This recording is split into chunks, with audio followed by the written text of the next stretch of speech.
বলেছি এই পুরোটা দরকার আমি একাই খেয়ে ফেলবো, আর কারোর সাথে আমি এটা শেয়ার করবো না। এখন এখানে অল্প একটু জিরা দিব, কারণ আমাদের তরকারি প্রায় হয়ে এসেছে। বেশি জিরা দিলে কিন্তু তরকারি তিতা হয়ে যাবে।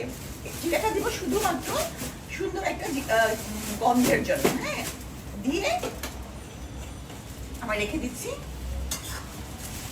একটু হালকা নাড়াচাড়া করবো। বেশি ঝোল এখানে রাখি না আমি, যার পছন্দ ঝোল রাখা সে ঝোল রাখবেন। আর একটু টমেটো দিতে পারে যাদের টমেটো পছন্দ, এবং টমেটো হচ্ছে গিয়ে যে কোনো রান্নাতে টমেটো দিলে দেখতে সুন্দর হয়, আর হচ্ছে যে এটা খুব হেলদি।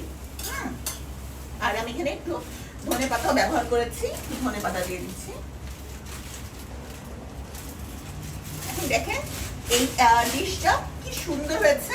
এটা যখন পরিবেশন করা হবে এটা তখন দেখতে আরো সুন্দর লাগবে এবং কিউট, কোয়েল পাখি জিউ। মনে হচ্ছে এই পুরোটা দরকার আমি একাই খেয়ে ফেলবো, আর কারোর সাথে আমি এটা শেয়ার করবো না।